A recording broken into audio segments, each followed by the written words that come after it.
তো ভাইরা আমরা এখন চলে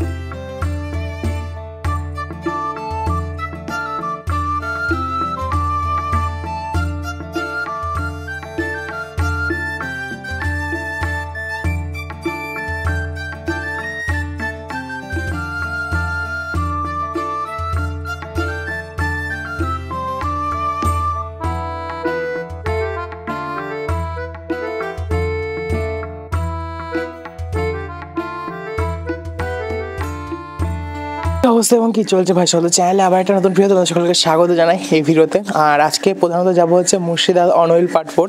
থাম্বনেল থেকে তো বুঝেই গেছো, আর বেশি বলার প্রয়োজন বোধ করি না। আর এখন দেখতে পাচ্ছ একটু সূর্যটা উঠেছে, মানে কালকে যে পরিমাণ ফগ ছিল আর আজকেও যে পরিমাণ সকাল থেকে ফগ ছিল, এখন ফগটা কোনোভাবেই নাই। আর এখন আমি বেরোবো মুর্শিদাবাদ অনওয়েল পার্ট 4। এই পার্টের ভিতরে তোমার কিছু কিছু কোয়ারিজ আছে, সেগুলোর কোশ্চেন করবো। তোমরা পারলে সেগুলো অ্যান্সার কমেন্টে দিয়েছো, অথবা আমার জিমেল আইডি সেটা আমি মেনশন করে দেবো, সেখানে তোমরা আমাকে মেল করে দিতে পারো। তো আজকে আবার যাচ্ছি নতুন রাইডে, তো চলো যাওয়া যাক। আর বেশি বক না করে আমি তাপস, তোমরা সব blogging TV YouTube channel stay from Baharampur and let's start today's video Murshidabad unveil part 4। যেহেতু আমি আগের দুটো পার্টকে দুটো ভাগে স্প্লিট করে দিয়েছিলাম, তো আবার মেলা দিন পর ভিডিও হচ্ছে, মানে এক সপ্তাহ আবার 2 সপ্তাহ পর ভিডিও করতে যাচ্ছি বলতে পারো। প্রধানত এই রবিবার যাইনি, তার আগের রবিবার গেছিলাম, আজকে মঙ্গলবার। আর রবিবার আমি গাড়ি কিছু কাজ করাতে গেছিলাম, তার মধ্যে আমি প্রধানত গাড়িটা ধুয়েছিলাম। বাট সোমবার দেখো ভাই, মানে আমার সাথে একটা বৃষ্টির কোনো একটা প্রধানত দোষর আছে বলতে পারো। কারণ আমার গাড়ি ধোয়ালেই বৃষ্টি হবেই, কিছু করার নেই, গাড়ি ধোয়ালে আবার কাদা হয়ে যায়। তো যাই হোক, চলো আর বেশি বক না করে বেরানো যাক। মোটর ব্লগিং সেটা তোমার সাথে দেখা হচ্ছে। তো ফাইনালি আবার আজকে একটা রাইডে যেটা বললাম বেরোচ্ছি। আর আজকে মুর্শিদাবাদ অনওয়েল পার্ট 4 এর রেকর্ডিং বলতে পারো। আর জানি না ক্যামেরা অ্যাডজাস্টেবল ঠিকঠাক আছে কিনা। তো মোটর ব্লগ আমার একটু কাজ ছিল, সেই কাজটুকু সারতে সারতে প্রায় 2:13 বেজে গেলো। প্রায় 2টোর দিকে বাড়ি থেকে বেরিয়েছি, আর প্রায় এখন বাজে ঘড়ি কাটে 2:13। আর আজকে প্রধানত আমি তোমাদেরকে আরেকটা যে রুট আছে মুর্শিদাবাদ যাওয়ার, অর্থাৎ যেটাতে লালবাগ যায়, সেই রুট দিয়ে আমি আজকে প্রধানত যাবো বলতে সেই রুটে কিছু কিছু দুটো একটা জায়গা দেখানো তোমাদের বাকি আছে, সেই জায়গাগুলো তোমাদের সাথে শেয়ার করব। এবং তাছাড়া কাঠগোলা বাগান, যেটা এখন তোমাদের দেখানো হয়নি, সেখানেও যাবো। আর পারলে যদি হয় অ্যাট দ্য এন্ড সব দিতে মতিঝিল যাবো। আমার প্রথমত ছিল আরেকজন যাবে প্লেয়ার আমার সাথে, বাট এখন কাউকে ফোনে পেলাম না, তো সে কারণে একাই বেরিয়ে গেলাম। সকালে একজনকে ইনফর্ম করেছিলাম, সে বলেছিল যাবো, বাট সে আর কল না ধরাই অ্যাট দ্য এন্ড আমার এখন একাই যেতে হচ্ছে আজকের ভিডিওটা করতে। তো চলো যাই হোক, একাই যাই। চলো আর অনেক বক করলাম ফালতু এদিক ওদিক। এখন সোজা যাবো হচ্ছে আমি এখান থেকে সোজা চুনাখালী নিমতল হয়ে জাহানকোষ কামান, অ্যান্ড তারপর কাটরা মসজিদ, অ্যান্ড তারপর হচ্ছে আমাদের কাঠগোলাপ বাগান। তো ঠিক আছে, এই জাম থেকে আগে বেরোই, দিয়ে তোমার সাথে দেখা করছি। আর এখান থেকে একটা বিয়ে বাড়ি ব্যান্ড যাচ্ছে। ও চলো আমরা যাই। আমরা এখন উঠে পড়লাম চুয়াপুর ওভারব্রিজ। আর আমার বাঁ দিকে হচ্ছে আন্ডারপাসের কাজ। বেশ কিছুদিন আন্ডারপাসের কাজ বন্ধ ছিল, তারপর আবার শুরু হয়েছে আন্ডারপাসের কাজ। তো চলো যাই সোজা এখন আমাদের ডেস্টিনেশন নিমতলা, অর্থাৎ নিমতলা চুনাখালী, অ্যান্ড সেখান থেকে তারপর জাহানকোষ কামার অ্যান্ড মেনি আদার প্লেসেস। আর আজকে যেহেতু মঙ্গলবার, রাস্তার দুপাশে দুটো দোকানে, সব দোকানগুলোই প্রায় বন্ধ। আমি একটা জিনিস ভুলে গেছিলাম, এখানে আমার গ্লাভসটা রেখেছিলাম। আমার হাতে একটু ঠান্ডা লাগলো, আমার মধ্যে হট করে মনে পড়লো যে আমার গ্লাভস কই না, দিয়ে দেখছি এখানে রাখা আছে। আর মানে আমি ফার্স্টে পরেছি উলিকোট, তারপর একটা ফুলাতা গেঞ্জি, আর তারপর একটা উইং চিটার পরেছি যাতে ঠান্ডাটা না লাগে। কারণ দুদিন থেকে যে পরিমাণ ঠান্ডা ছিল, মানে কালকে তো মারাত্মক লেভেলের ঠান্ডা ছিল, আর আজকেও সকাল থেকে অবধি কুয়াশা ছিল। এই 12টা 1টার দিকে প্রায় মনে হয় রোদটা উঠলো। আর আমার পাশে আছে হন্ডা বিগ উইংস, যেখানে আমার সার্ভিস করেছিলাম গাড়ির। আর বাইরে রাখা NX 500 অ্যান্ড ট্রান্সলাভ, আই থিঙ্ক NX 500 একটা ভিডিও বানাচ্ছে। মানে এটা আর বড় ভাই বলতে পারো NX 500, সেটা রাখা ছিল বাইরে দেখলাম। তো সেটা একটা কেউ ভিডিও বানাচ্ছে, হয়তো কোনো ইউটিউবারই হবে দেখে যা মনে হলো, অথবা কোম্পানির লোক হতে পারে, I don't know. But number plate দেওয়া গাড়ি মানে নিশ্চয়ই কারো গাড়ি হবে। তো চলো। আরে কাকা, এটা NH। তো হাতে হালকা হালকা ঠান্ডা লাগছে বলে গ্লাভসটা পরে নিলাম। কারণ আর আমার একটা আপকামিং রাইডও আছে, যেটা তো আমাকে ইনস্টাগ্রাম FB-তে ফলো করো, সেখানে আমি পোস্ট দিয়েছি। আর ইউটিউবে আজকে বলে দিই 1 জানুয়ারি যদি ওয়েদার ঠিকঠাক থাকে, মানে ওয়েদার যদি কারেক্ট থাকে, আর আমার শরীরও ঠিকঠাক থাকার ব্যাপার আছে। তো বেশ 5-6 জন মতো আমরা রাইড একটা যাচ্ছি, সেই রাইডে অর্থাৎ বহরমপুর টু শিবগাড্ডি অর্থাৎ বহরমপুর টু ঝাড়খণ্ড, মানে প্রায় টোটাল 12 ঘন্টার একটা রাইড হতে চলেছে যাওয়া আসা নিয়ে। কারণ যেতে ধরে দিকে 3-3.5 ঘন্টা লাগবে, তারপর ওখানেও একটু ঘোরাফেরার ব্যাপার আছে, প্রায় 5-5.5 ঘন্টা। অ্যান্ড ভাই আস্তে আস্তে আমাদের ঠিক সন্ধ্যা 7টা বাজে, আমরা বহরমপুর মোহনমহল মোড় থেকে আমাদের সেই রাইডটা স্টার্ট হবে অ্যান্ড এন্ডও হবে ওখানে এসেই। আর তেলের খরচা ভাই as per as bike and খাওয়া দাওয়ার খরচা ভাই নিজের সবার। আমি রাইড অর্গানাইজ করছি বলে ভাই এখনও অতটা কোনো প্রফেশনাল হয়নি, তাছাড়া আমার এটা লং রাইড হতে চলবে ফার্স্ট টাইম, তো আমারও কোনো এক্সপিরিয়েন্স এরকমভাবে নাই। তো আমিও যাব। আর আমার সাথে আছে একটা বন্ধু যে কিছুদিন আগে বৈদিক চ্যাটার্জি অর্থাৎ অ্যাডভেঞ্চার বাঙালির সাথে গেছিল নাথুলা পাস জয় করতে, তো তার নাথুলা পাসের জয়ের এক্সপিরিয়েন্স আমি তোমাদের সাথে শেয়ার করব। আর এদিকে রাস্তা না বেশ মোটামুটি বেশ ভালোই খারাপ পুরোটাই।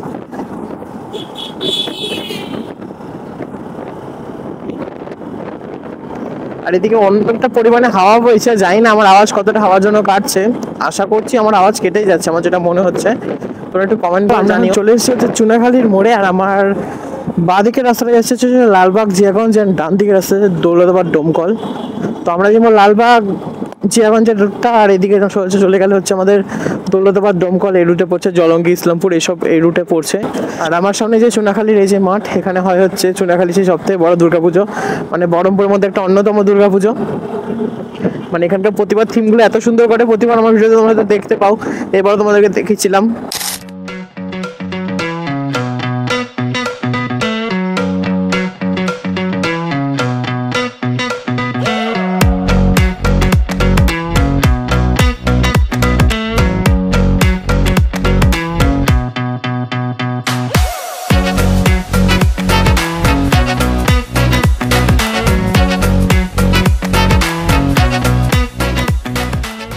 কিছু রাস্তা আসার পর এখানে আমার ইট পাতা রাস্তা, কিন্তু এইসব ইট পাতা রাস্তাতে না বর্ষার টাইমে একটু ভয় থাকে, মানে জল পড়লে কি বলতো স্লিপ করে যাওয়ার ভয় থাকে।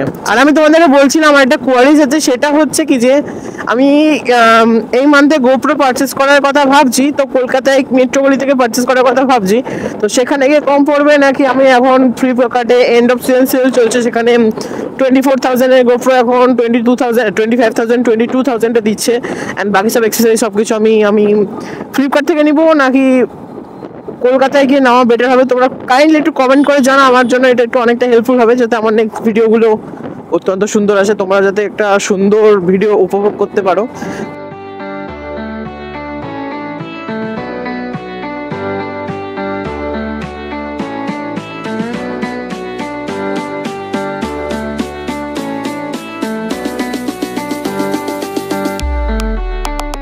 বেশ কিছুটা আসার পর এখানে রাস্তাটা একটু খারাপ বলতে কি রাস্তাটা আন্ডার কনস্ট্রাকশন আছে যতটা দেখে মনে হচ্ছে, কারণ রাস্তার দুপাশে যতটা উঁচু দেখছো না অতটা অব্দি রাস্তাটা চওড়া হবে।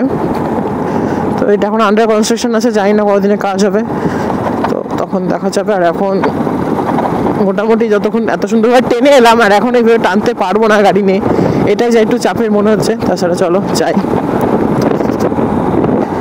ও এটা বেশি দূর অবধি রাস্তাটা আন্ডার কনস্ট্রাকশন ছিল না, হয়তো এটা পরে হবে, রাস্তাটা টাইম লাগছে। আর আমরা এখন আছি মুর্শিদাবাদ বিএসএফ ক্যাম্প, আমার দুদিকে বিএসএফ ক্যাম্প। আর জানি না এখানে ভিডিও করাটা অ্যালাউ কিনা, বাট স্টিল আমি ভিডিওটা করবো না, এখানে বন্ধ রাখবো। তো বেস ক্যাম্পটা পার করার পর ভিডিওটা আমি কন্টিনিউ করবো। তো আমার ডান দিক থেকে এখান থেকে আমার দুটো রাস্তা স্প্লিট হচ্ছে, একটা যাচ্ছে লালবাগের দিকে আর একটা যাচ্ছে জিয়াগঞ্জ ভগবানগোলার দিকে। তো আমরা যাবো জিয়াগঞ্জ ভগবানগোলার রুটটা নিব। হ্যাঁ এই রুটে অবভিয়াসলি যাওয়া যায় হচ্ছে আমাদের যে লালবাগের রুট, ওটাতেও একটু ঘুরে গেলে আমাদের যাওয়া যায় জিয়াগঞ্জ, বাট এই রুটটা হচ্ছে মেনলি ভগবানগোলার রুট বলতে পারো। তো স্টিল আমি একটা কথা ভাবলাম যে আমি আগে কাটরা মসজিদ যাই, কারণ আমাকে আবার এই রুট দিয়ে একটু ব্যাক করতে হবে, কারণ এই রুটটা আমার যেহেতু চেনা। তো এই রুট দিয়ে আমি যখন ব্যাক করবো তখন আমি তোমাদেরকে জাহান কোচ কমান্ডটা দেখিয়ে দেবো। আর এটা হচ্ছে একটা চায়ের দোকান, চা বাড়া, যেখানকার চাটা লিটারালি আমার খুবই ভালো লাগে। তো ওই যে সামনে আমার ক্যামেরায় হয়তো দেখা যাচ্ছে না, বাট আমার চোখে আমি দেখতে পাচ্ছি সামনেই হচ্ছে আমাদের কাটরা মসজিদ। এই যে চলে এসেছি আমি। ও শিট ভাই, রাস্তা মানে খুবই খারাপ। আর আমার ডান দিকে হচ্ছে কাটরা মসজিদ। গেট কি বন্ধ? আশা করছি গেট বন্ধ না। তো চলো সামনে যাই, একটা দুটো পিক তোলার চেষ্টা করি সোলো, কারণ কেউ আসেনি যেহেতু সোলোই তুলতে হবে।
তো ফাইনালি আমরা এখন আছি হচ্ছে কাটরা মসজিদের ভেতরে। তো আমার পিছনে কাটরা মসজিদ তোমরা কিছু শর্টস দেখলা।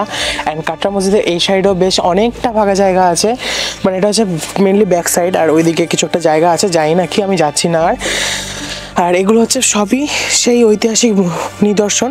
আর যদূর এখানে লেখা আছে the tank of Murshid Quli Khan, মানে মুর্শিদ কুলি খাঁ হয়তো এটা তৈরি করেছিল, মানে বাংলাদেশ থেকে তার রাজধানী ঢাকার থেকে তার রাজধানী যখন মুর্শিদাবাদে স্থানান্তর করে তখন তিনি এই মসজিদটি তৈরি করেন। মানে বেশ প্রায় 250-300 বছর পুরনো এই মসজিদটা।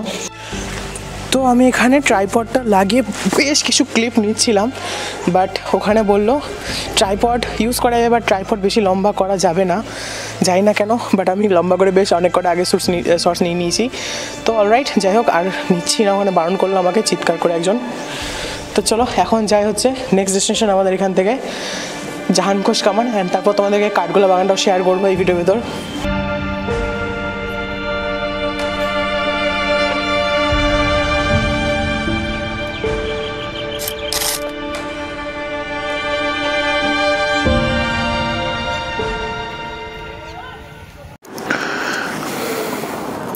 তো ওয়েলডান, আমরা এখন এখান থেকে বেরাবো অ্যান্ড আমাদের নেক্সট লোকেশন জাহানকোষা কামানের দিকে যাব।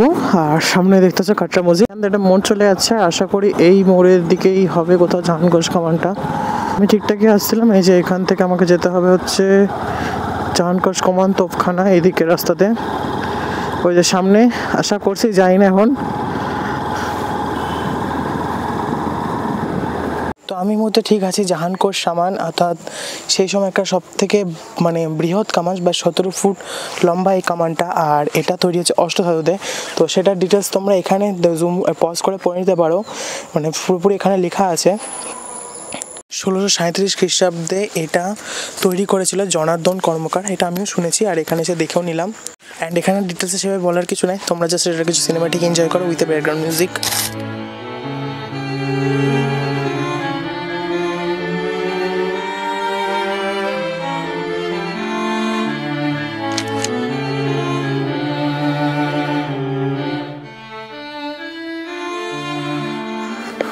তো নবাবের রাজত্বের সব কিছু দেখায় মোটামুটি এখন কমপ্লিট। আর আমরা এখন প্রথমত দেখতে এসেছিলাম জাহানকোষ কামানটা, যেটা ছিল হচ্ছে শুনেছিলাম জনার্দন কর্মকারের তৈরি। আর এটা দাগাতে যা তৈরি হতো, মানে এতটা জোরে শব্দ হতো যে এলাকা পুরো কেঁপে যেত, এটা যত শোনা যায়। আর আমাদের এখন নেক্সট লোকেশন হচ্ছে কাঠগোলা বাগান বাড়ি, যেটা তোমাদেরকে আমার আগের এপিসোডে দেখানো হয়নি, মানে পার্ট 1-এই সেটা দেখানোর কথা ছিল। আর বেশি রোড ভিউ এনজয় তোমাদের সাথে একটু কম শেয়ার করবো। অ্যান্ড সোজা এখান থেকে কাঠগোলা বাগান বাড়ি প্রায় 3:30 বাজে, 5টার সময় ওটার বন্ধ। আর এটাও আই থিঙ্ক সেরকম 5টার সময়তেই বন্ধ হয়, কারণ দেখলাম কোনো সময় লোক নাই। কাটরা মসজিদ ছিল, সেটা 4:30টার মধ্যে বন্ধ হয়ে যায়। তো ওখানে একটা পোস্টারে লেখা ছিল যে 4:30 অবধি খোলা থাকে। তো হাতে এখন একটু বেশ ঠান্ডা লাগছে, আমি গ্লাভসটা খুলে রেখেছি, একটু পরে গিয়ে পরে নেবো কোথাও যদি রাস্তায় দাঁড়াই। অ্যান্ড প্ল্যান আছে দেখি চা বালা যদি যাই, ওখানে চাটা সত্যি কথা বলতে তোমরা যদি এই রুটে আসো, যা চারা ভান না ওই দোকান থেকে চা ট্রাই করতে পারো। দুধ চা নর্মাল মাটির ভাড়ে দিবে, 15 টাকা সামথিং নিবে, এলাচ টেলাচ দিয়ে করে দেয়, খুবই সুন্দর লাগে চাটা খেতে। তো তোমরা যদি আসো ট্রাই করো ওটা। তো আমরা তখন আসছিলাম যে রাস্তাটা দিয়ে, সেই রাস্তাতে আর যাবো না, এখান থেকে আমি সোজা চলে যাবো হচ্ছে লালবাগের উদ্দেশ্যে। এই রাস্তাটা সোজা যাচ্ছে হচ্ছে আমাদের লালবাগ।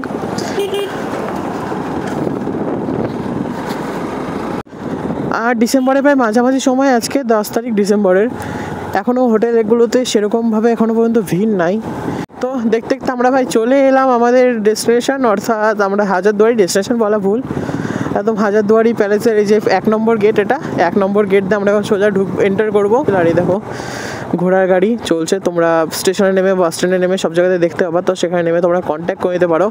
আর এখন এই দিকটাতে একটু ভিড় হবে, আর যেহেতু জাহানকোষ কামান ওইসব দিকগুলো সেভাবে চেনা, রাস্তার দুধারে দেখো মার্কেট বসেছে, তো যারা যদি কিনতে চাও দেন কিনতে পারো।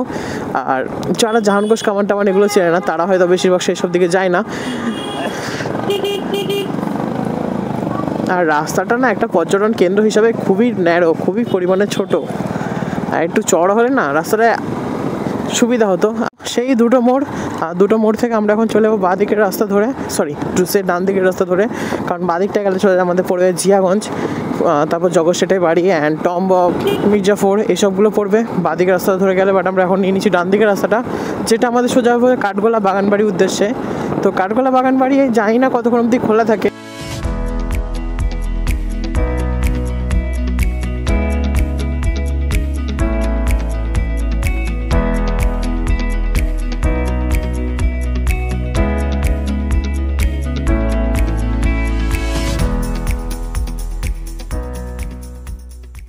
সামনে সুন্দর ধানের ক্ষেত, আর আমি এখানে আমার বাইকটা পার্ক করে, আর ওই দিকে দূরে ক্যামেরা করলে দেখা যাবে নসিপুর ব্রিজ, আর যে নসিপুর রেলগেট ওটা, আর ওইদিকে জানি না ক্যামেরা হয়তো দেখতে পাওয়া যাচ্ছে না। এই দেখো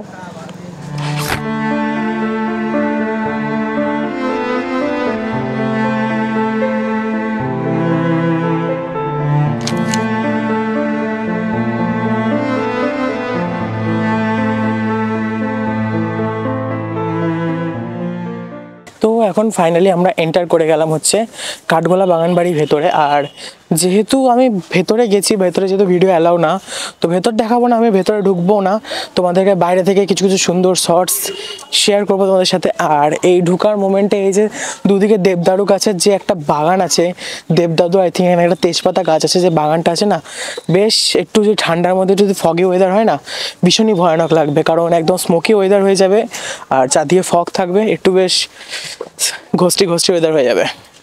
আর এখানে টিকিট বা যাবতীয় যা কিছু আছে চল সামনে গিয়ে দেখাচ্ছি, বাট এখানে বাইক পার্কিং আমি করলাম 20 টাকা করে, এখানে বাইক পার্কিং চার্জ নাই। আর সামনে গিয়ে চলো বাকিটা দেখাচ্ছি। বাগানবাড়ি ঢোকার সামনে এখানে লেখা আছে দেখার মতো সব জায়গাগুলো, সেগুলো এখানে একবার দেখে নাও।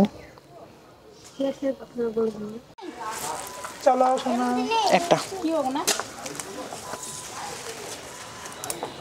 কাঠগোলা বাগানবাড়ি যদি ঘুরে পুরোপুরি দেখতে হবে ভেতর টেতর, হাতে 1 ঘন্টার বেশি টাইম নিয়ে আসবা, কারণ এটার ভেতরে অনেক কিছু ঘোরার আছে। আমি যখন এর আগের বার এসেছিলাম পুরো ঘুরিনি, ব্যাক চলে গেছি, তো এখন তোমাদের সাথে শেয়ার করছি কিছুটাই, পুরোটা ঘুরাবে না। আবার এখানে ফোন এসেছিলো, কাজে যেতে হবে আমাকে।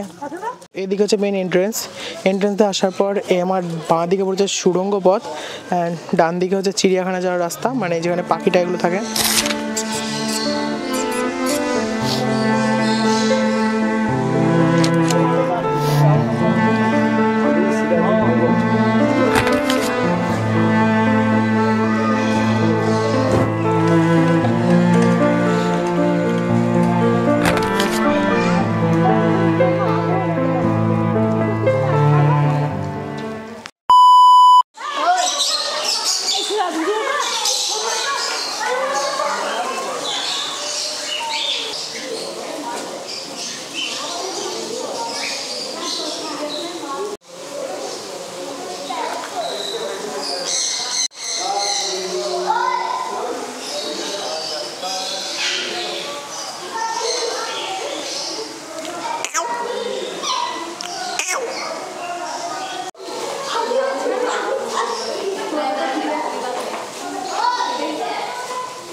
বাংলার একটা দুটো সিনেমা, তো অঙ্কুশের একটা সিনেমা আছে বলদুর্গা মাইকি, ওই সিনেমার অনেক কিছু অংশ এই কাঠগোলা বাগানে শ্যুট হয়েছিল। আর এই হচ্ছে সেই পুকুর, যে পুকুরের পাশে বসে অনেকে ছবি তোলে।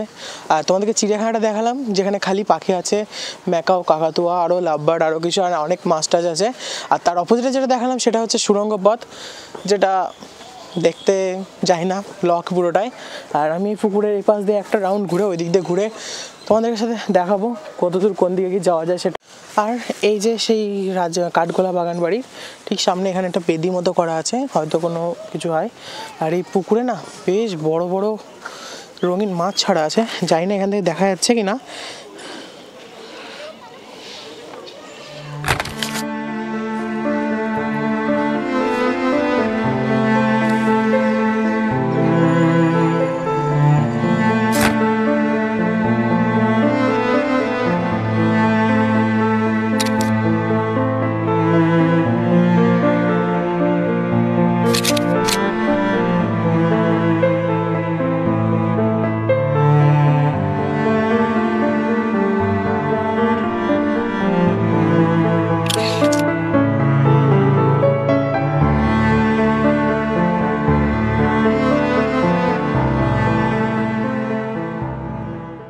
আমি যদি এই মুহূর্তে কাঠগোলা বাগানবাড়ির বাইরে থাকতাম তোমাদেরকে দেখাতে পারতাম নসিপুর ব্রিজের মধ্যে ছুটে চলেছে নতুন ট্রেন, মানে নসিপুর ব্রিজ চালু হওয়ার পর। আমিও দেখিনি, তো দেখলাম যে একটা ট্রেন যাচ্ছে, মানে শব্দ শুনতে পেলাম, বাট এখান থেকে তো দেখানো সম্ভব না। যদি বাইরে থাকতাম অবশ্যই তোমাদের ক্লিপটা আমি দেখাতাম।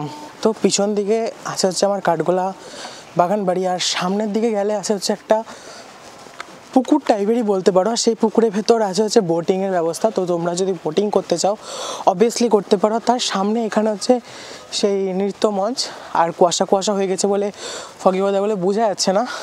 তো একটু জুম করে তোমাদেরকে দেখায়, তাহলে হয়তো বুঝতে পারবে যে এটা হচ্ছে সেই নৃত্য মঞ্চ। সামনে দুপাশে এসে সুন্দর একদম গোলাপ বাগান, আর কাঠগোলা বাগানবাড়ির পিছনেও একটু গোলাপ বাগান ছিল অবভিয়াসলি, তো সেগুলো দেখানো তোমাদেরকে হয়নি, যাওয়ার পথে দেখিয়ে দেবো। আর এটাও হয়তো মন্দির, আমি বুঝতে পারছি না। হ্যাঁ, এটাই হচ্ছে পরেশনাথ মন্দির, আদি পরেশনাথ মন্দির। পিছনে ওটাও হয়তো মন্দির ছিল, মানে পরবর্তী তৈরি হচ্ছে, কিন্তু প্রাচীন মন্দির যদি বলো তাহলে সেটা এটা।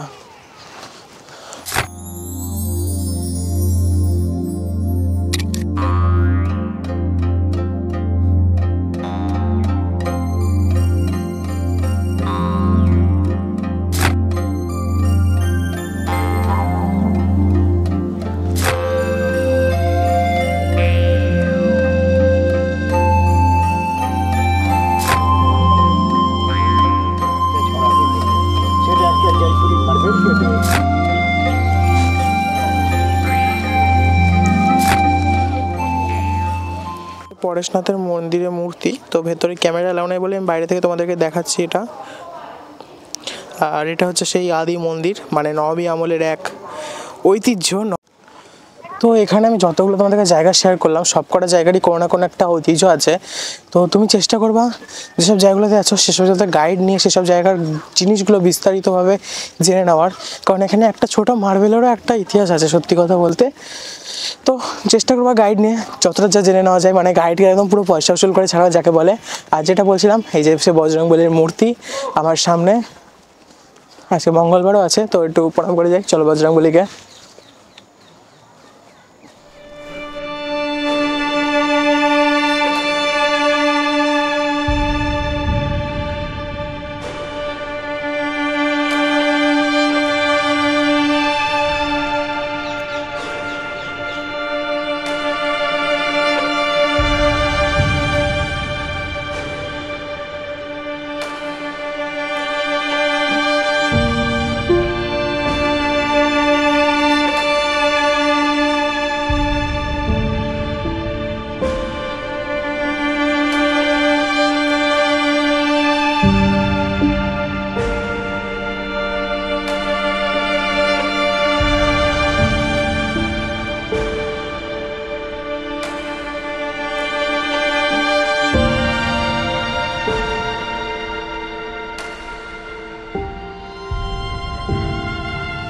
আর তোমাদের একটা কথা আরেকবার বলে দিচ্ছি, তোমরা যদি ভালো করে দেখতে চাও, ঘুরতে চাও, গাইড কিন্তু মাস্ট ভাই, কারণ গাইড ছাড়া কিছু তোমরা বুঝতে পারবে না এখানে। আমি তো তোমাদেরকে দেখিয়ে দিচ্ছি, জায়গাগুলো শেয়ার করে দিচ্ছি, কারণ আমি যদি প্রতিটা ভিডিওর ভেতর দেখাতে হয় না, ভিডিও অনেকটাই লং চলে যাবে। তো আমরা অতপর এই ভিডিওর মানে মুর্শিদাবাদ পার্ট এখানেই সমাপ্তি হচ্ছে, আর মুর্শিদাবাদ পার্টে কোনো ভিডিও আসবে না। তোমরা যে পরিমাণ ভালোবাসা দেখেছো তার জন্য অনেক অনেক অনেক ধন্যবাদ তোমাদের সকল। অতপর মুর্শিদাবাদ পার্টের সমাপ্তি আমি এখানে ঘটালাম। দেখা হচ্ছে খুব শীঘ্রই একটা নতুন কিছু ব্লগ নিয়ে, যেগুলো তোমাকে ভিডিওর ভেতরে বললাম। তার এক পক্ষেও নতুন কিছু বর্ণপুর সর্বর কিছু ভিডিও আসছে, তো সেগুলো খুবই তাড়াতাড়ি আমার চ্যানেলে দেখতে পাবা। তো ততজনের জন্য be safe, right safe, stay safe, bye bye.